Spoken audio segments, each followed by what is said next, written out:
How Italian cuisine differs from Italian American cuisine. Common misconceptions and the history behind them. A digital project by Bridget Catania. A brief background on why both cuisines are so different. Italian food that is eaten in the United States is not what one would be eating if they visited Italy. The food which is made in America is very different from the traditional Italian cuisine. It has been almost completely Americanized. Throughout the process of Italian citizens immigrating to the United States in the late 19th to early 20th century, Italian food was altered to conform with what Italian immigrants had available to them when they made the transition to the States.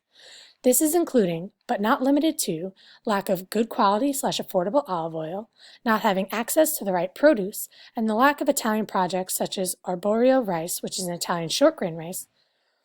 Italian Americans had to do with the ingredients that they had readily available to them in America, as opposed to what they had available to them in Italy, which, since the climate and location of both countries are vastly different, it was quite hard to come up with all the same supplies that are needed to create traditional Italian cuisine. However, Italian immigrants living in the United States were able to get their hands on ample amounts of cheese and meat. This was when they pioneered an abbondanza, meaning abundance in Italian, food culture. Abbondanza food culture. With their supplies being vastly different in the United States, immigrants had to adapt their food. The abbondanza food culture was created by the idea that Italian immigrants could take old traditional recipes and build on them, and substitute ingredients to create new dishes which could be prepared more easily in America.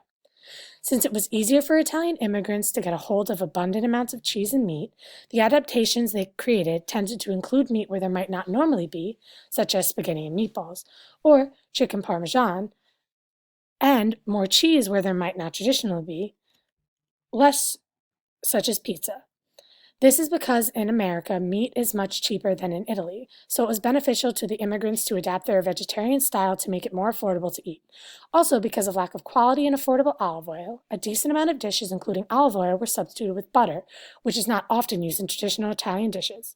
To make up for the lost flavor, the use of garlic was increased as well. Another difference is that Americanized foods tend to contain way more garlic than would normally be used in classic Italian recipes and cooking. Adjustments to their food was also made to make it more appealing to clientele in America. A few examples of Italian-American food/dishes that were adaptations or just pure creations of Italian immigrants are Italian dressing, marinara sauce, garlic bread, mozzarella sticks, pizza, shrimp scampi, chicken, veal, and meatball parmesan, spaghetti and meatballs, fettuccine alfredo, and rainbow cookies. Italian dressing. What we know as Italian dressing in America is vastly different from what the average Italian would top their salad with.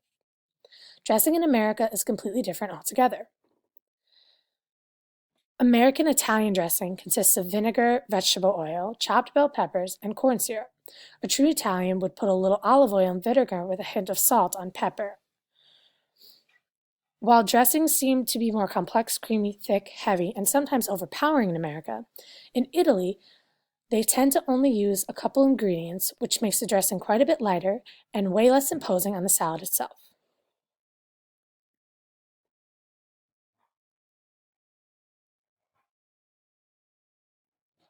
Here are two examples of Italian dressing and vinegar and olive oil, which is more commonly used in Italy. Marinara sauce. Marinara sauce, which is traditionally known by the average American as a generic red tomato sauce, is very different from traditional sauces made in Italy, a lot of which has to do with the different ingredients available to Italian immigrants in the United States. Traditional Italian sauces, such as pomodoro, are known for being much thinner and tend to consist of simply tomatoes, olive oil, and basil, while marinara sauce is commonly composed of tomatoes, garlics, herbs, and onions. In America, marinara sauce, or red sauce, is thickly slathered atop almost any food you could think of, while in Italy, sauce is more sparingly used.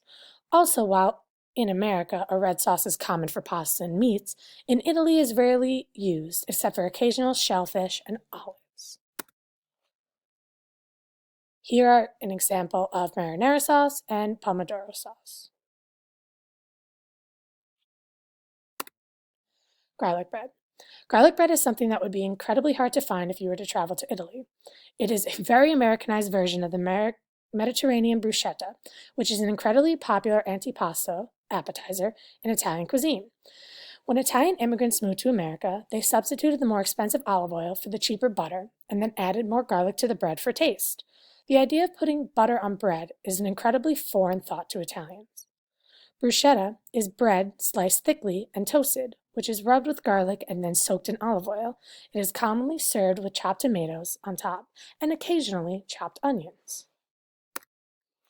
Here is a picture of American garlic bread and a picture of Mediterranean bruschetta.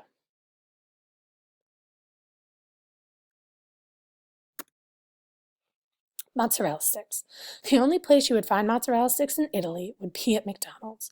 Mozzarella sticks are gooey, crunchy, melty cheese sticks which are coated in breadcrumbs and then fried. They were a creation that was straight from Little Italy, and there is no real traditional Italian food that it stemmed off of. While Americans find them utterly delicious, they are most definitely not Italian at all. This food is completely foreign to Italians, who rarely fry anything. Also, mozzarella sticks are a snack that is mostly just cheese, and that is not something that would be typically eaten by true Italians. Here's a picture of mozzarella sticks and McDonald's mozzarella sticks. Pizza. There are a vast number of differences between Italian pizza and American pizza. The most prominent are the amount of cheese and sauce that is used, the thickness of the dough and crust, and the toppings. American pizza tends to have a copious amount of sauce slathered on the dough with an abundant amount of cheese on top of it. Pizza in Italy has less cheese and less sauce, which is better because Italian pizza has thinner crust, so it would not be able to soak up all the sauce like thick American slices do.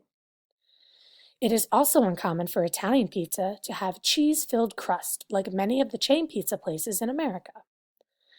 Pepperoni pizza, while immensely popular in America, can't be found in Italy. There is more likely to top pizza with sliced potatoes, anchovies, sausage, broccoli rabe, corn, or prosciutto. Also, in Italy, pepperoni with one P means peppers, not a form of salami. On the left is a picture of thick American pizzas topped with pepperoni, and on the right is a picture of thin Italian pizza topped with sauce, light cheese, and basil. Shrimp scampi. Shrimp scampi is a dish served on top of rice or pasta that consists of shrimp sautéed with garlic, wine, butter, and herbs.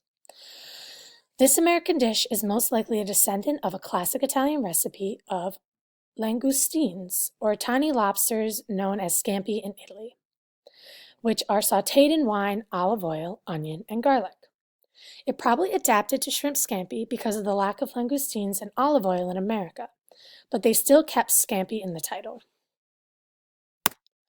On the left is American shrimp scampi, when on the right is Italian langoustines. Chicken, veal, and meatball parmigiana.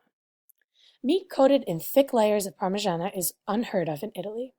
However, Italians are known for making eggplant parmesan, but they usually practically use half of the cheese that is used in parmesan dishes in America.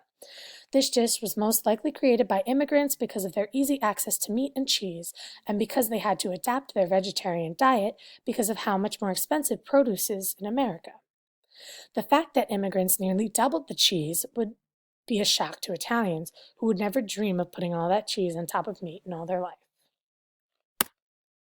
On the left is chicken parmesan, and on the right is eggplant parmesan.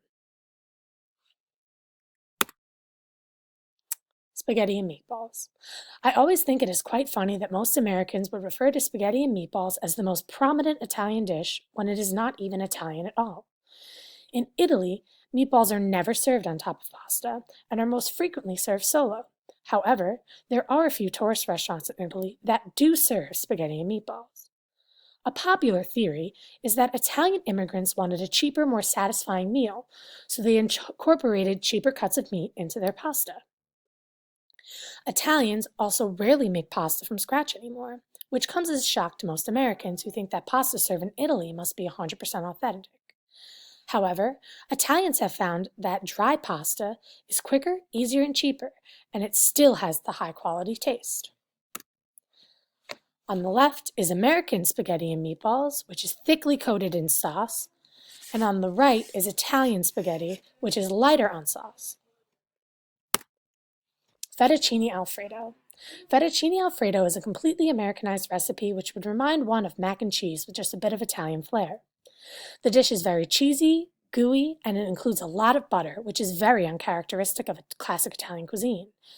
Having a sauce on pasta that is so creamy is very un-Italian.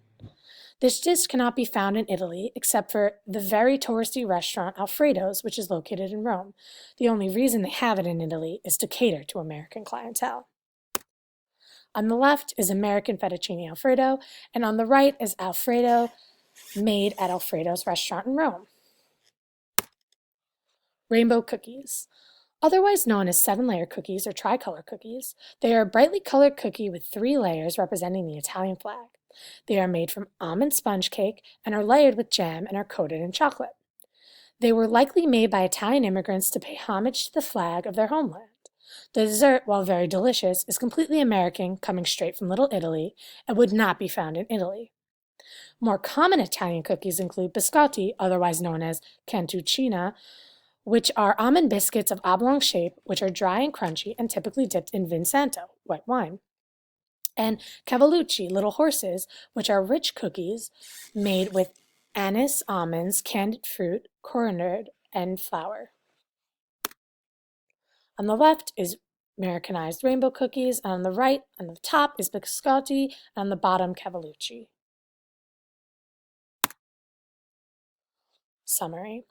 While Italian-American food varies immensely from traditional Italian cuisine, it is still a delicious genre of food, and I would not trade it for the world. Both cuisines are exquisite in their own different ways, and I am happy to know that they both exist because they both offer vastly different things, which are both delicious. It is easy to understand why both cuisines are so different given the history of Italian immigrants and the transition they had coming to the United States. However, I feel that it is important to be able to distinguish the differences of the cuisine because I feel as though so many people are ignorant to the fact that there is such an incredible difference between what they refer to as Italian food and what actually is Italian food. More people should be interested in the history of what they are putting in their bodies, and I am happy that I have had the experience to educate myself on some of the most basic differences and misconceptions of Italian and Italian-American cuisine. Sources: